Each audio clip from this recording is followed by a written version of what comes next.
Hello guys, and welcome back to it's out of focus, and welcome back to my channel. My name is Krizia and I am a West Coast University nursing student, and today I'm going to be Louis is going nuts right now. Today I'm going to be making a video oh my god.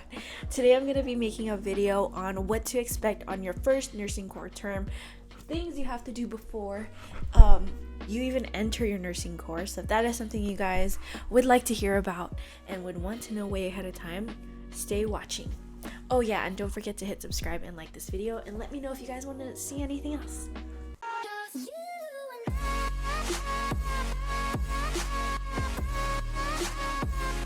I got him out of the room. Alright, so welcome back, guys. Thank you guys for watching. I'm sorry let me just focus it. I look like a big mess right now. I just took a shower. My allergies have been acting up crazy, and that's why I kind of look like a mess right now. But oops, excuse me. Okay, so today's video I'm going to be talking about what to expect for your nursing core term, your very first term. There are a lot of things you have to do before you even enter your nursing core term. That's when we talk about what to expect during your first week and how your first term is actually going to be like. And I actually got this request from Chris Rangel. I don't know if I'm saying that right. I'm sorry. He asked, can you give some info on what actually happens on your first term? Like what occurs week 1? When does a med test happen since it is your first term? Like things like that. Okay, so before you can even get into your nursing core term, you have to complete your, I don't even know if it's focused. Okay. Before you even enter your first nursing core term, your clinicals, you have to do something called the clinical packet. And this requires a lot of things. This includes titers, vaccines, TB screenings, physical clearance, everything like that. So, I'm talking so fast. Okay. So I started in August of 2018, and I was going to start my clinicals or nursing core term of January of the following year. I got an email twice about completing my clinical packet form that is due November 30th. So that's about a month before I start my clinical term. My very first clinical term, and I ignored the emails a couple times until like last minute when they told me like if I don't submit it, I won't be able to start my clinicals. And I was like, why have I been completely ignoring these emails? I don't know why I didn't start, but I literally had less than a week to complete everything. So that was a lot of work. They do offer workshops for you to go to, so you can actually go in person. They'll go over exactly what you need and emphasize the most important things that you have to do. And I will let you guys know what you have to do so you may be prepared for that. So I opened up my email from that time. So this is something that you have to be compliant with every single time you have your clinicals. There's a certain date during the current term that you have to make sure you're compliant for the following term. And if you're not, you will get kicked out of your clinicals. Okay, so things that you will need for your clinical packet, which will be due at least a month or so before you start your clinicals. So expect to do this as soon as possible. Once you get that email to know when it's due, do it as fast as you can, do it as quick as you can. So the very first thing that you need is your West Coast University ID badge, which is easy. Then you will need, if you're an LVN, you would need your LVN license. You would also need your government issued ID. This can include a driver license, your passport, state ID, or military ID. You'll also need a health exam form filled out by your physician. You would have to do, this is where it starts, that those are the simple things. You also need your insurance information, health insurance card, a background check, and a health insurance card. So those are the basic things that you would need. Then you will, I'm like everywhere. So those are the things that you would just generally need. But then in addition to this, you have to go see a doctor to get the rest of the test the rest of these tests. Your school will also run a drug screen for you. They will give you a paper for you to do a drug screen for. And then you will also need to get a background check, which is what they will do. So those two things should be provided by your school, the background check and the drug screening form. Then you will have to go to your physician or to a doctor's office to get the rest of these things. So you would have to get an MMR titer, meaning that you're going to have to do a blood test for them to collect and see if you are immune to MMR, which is the measles, mumps, or the or rubiola. Is that how you say it? No, that is measles. Measles, mumps. What is MMR? Oh my god, like I totally... Okay, so you would need a titer for your MMR. Then you will also need a Hep B titer. And you have to make sure that all of this is quantitative, meaning it has to show the numbers of whether or not you're immune. When I did it, my doctor kept ordering qualitative, but it was able to be the school was able to override it because they couldn't order quantitative for me, but they want you to get quantitative results. And you would need to get a Tdap vaccine, an updated Tdap vaccine if you don't know when's the last time you got it, a varicella titer, and a TB screening. So when it comes to the titers, if you end up not being, if your body shows that it is not immune to MMR, Hep B, or varicella, you're gonna have to end up getting vaccines for that. The only one that they will accept if you're not, if your titer shows that you're not immune to it, for the Hep B, that one they will accept only because it takes like 6 months for you to actually get the vaccine. So I'm pretty sure that if you're up to date on your vaccines when you were younger, you should be good with your MMR and your varicella. The thing for me, mine did not show that I was immune to Hep B. So I actually had to get the Hep B series vaccine over a span of 6 months. So I had to get the vaccine 1, then I had to get the vaccine 2 after 1 month after the first vaccine, and then I had to get the third vaccine 6 months after the first vaccine. So from the time it showed that I was not immune, it took me 6 months to actually get all the titers. And then after I got all of the vaccines, I had to retake a titer to see if my body became immune to it, which it did. So then, yeah, you would have to be good. So I was really lucky because Hep B was the only one that I was able to wait until later on. But everything else, MMR, if you end up being not immune to it, then this is why you need to make sure that you do everything way ahead of time, because it shows that if you're not immune, you don't have that much time. I literally did this the week before and everything worked out for me, but for some people it may not work out like this. So do this literally 2 months before. Like, get on this shit 2 months before, or when they tell you like to start doing it, start doing it. So you would need that. You would end up getting your Tdap vaccine from your doctor. You're going to do a TB screening, which is a 2-step screening test, meaning you have to do the test 2 times. So for your TB screening, you have to go to the doctor. They do the TB test on you, and then you come back in 48 hours. And then on that same day, you have to wait 2 days after or a week after you get that vaccine. And then you have to go back again. That TB test, you have to go back again, redo the test, and then come back again. So you do have to go back 4 times. So you have to do the 2-step. Okay, it requires you to get the TB test 2 times, and you have to get it at least a week after the first one.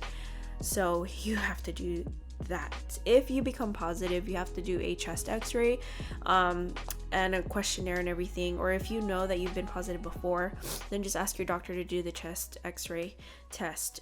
In addition to that, you would need to get your certification for your CPR, and you also have to get a certification for the hospital fire safety card. So this is a lot of stuff. I know it's a lot of stuff. Don't wait like me. Like, I waited 2 weeks before I had to submit everything in. Everything worked out for me. for some people it may not. So please do this before you start your clinical term. Like, pay attention to all the emails they send you, because they will only send you reminders. They won't call you, they won't do anything, unless they'll only send you an email and let you know. So, and you also need to get your flu vaccine. So let's just summarize everything up. This is what your clinical packet requires: your West Coast University ID badge, an LVN license if applicable, a government issued ID, a health exam form that is completed by your physician, a drug screening that is provided by your school, MMR titers, Hep B titers, varicella titers that is provided by your physician. You need to get a Tdap vaccine. If you are not updated, you need to get a TB screening, a 2-step TB screening. So this will require you to do this this will take at least a week for you to do. Certifications such as your CPR certification card and your hospital fire safety card. You also need to make sure that you have health insurance, because the school does not provide you health insurance. You have to provide your own health insurance. You need to be updated with your your flu vaccine.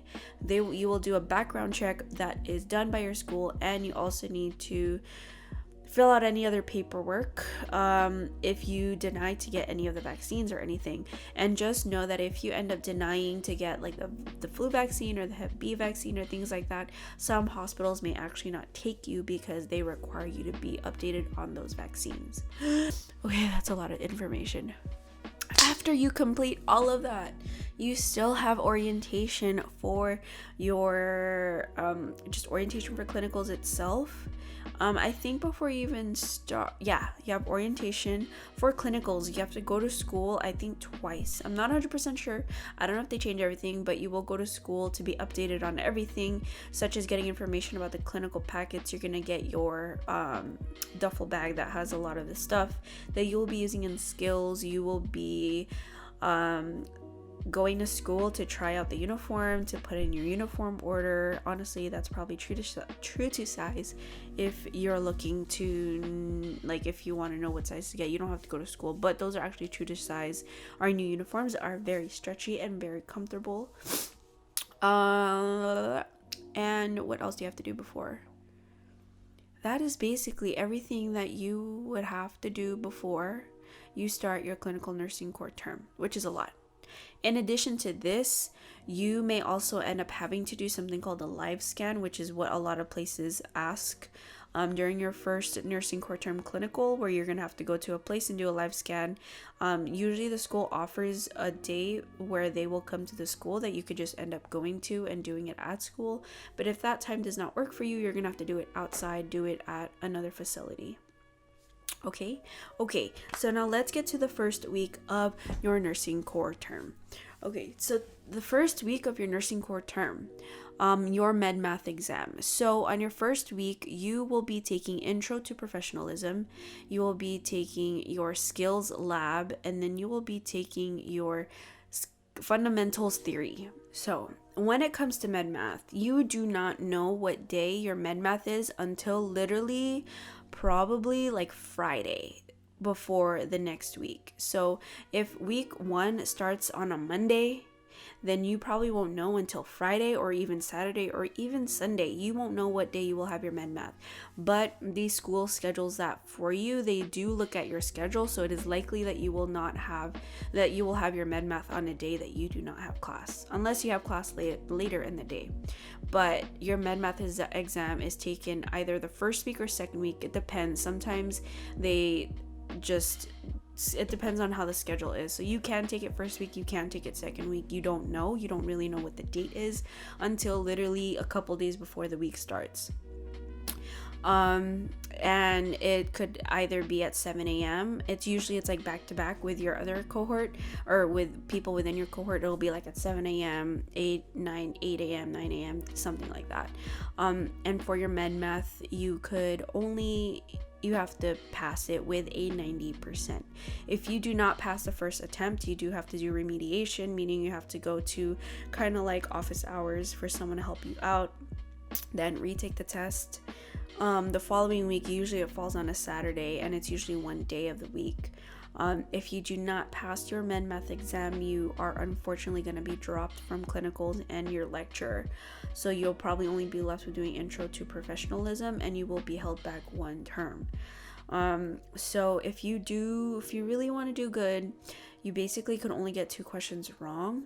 The very first couple med math exams, at least the first and the second one, was a little bit tricky and tough. It's just a lot of memorization and knowing how to convert like your milliliters to tablespoons, and things like that, like kilograms to pounds. So they do provide you with what kinds of questions that they're going to give you, to what to focus on, because every term it's different on what kinds of questions that they'll be asking you, and the med math exams are a lot different. For your skills lab, so for your skills lab, for clinicals, you do not start your clinicals on the very first week. There's in your very first nursing core term, you actually spend the first 4 weeks on campus in our skill lab, meaning that you will spend that time practicing on mannequins and your professor. Then those are like 12-hour days at schools.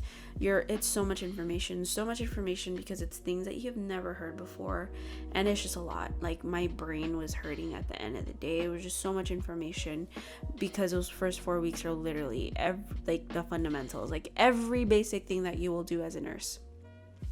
So you will spend that time being oh my god, I don't even remember what it's called, because I don't even remember. But you will sit down in class. Your professor will basically go over a lot of concepts, ask you questions and things like that, and then there are skills lab that you will be graded on. So how to check your vital signs. Your professor would be by the mannequin on the bedside, and you would have, or actually you might end up doing it with your classmate, because that's what I did.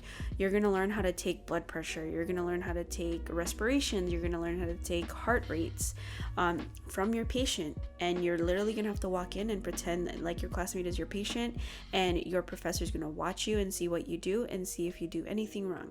You will get tested on that. Like, they make you watch a video, then they show you in class, and then you get to practice in class, and then you literally you practice.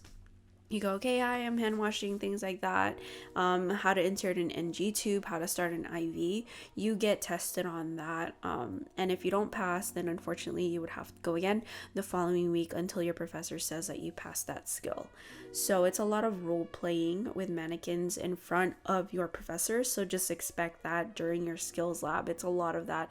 It's very nerve-wracking because you've never done it before, and it's things that you've just never done before, so it's very scary. Sometimes your instructor could be very strict, sometimes they'll be very lenient and fun, so it all just really depends on who you end up getting. So then after those first 4 weeks of your skills lab, then the next 4 weeks you spend on your clinical site, and which is usually a skilled nursing facility where you end up doing a lot of feeding, you end up bathing the patients, dressing them up, therapeutic communication, a lot of things like that.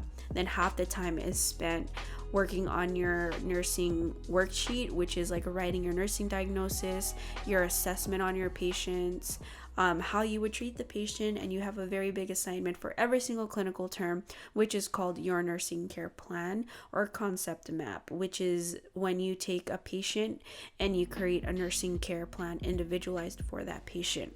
So that is what you will expect for your clinicals, and every single clinicals, that is just something that you will be doing.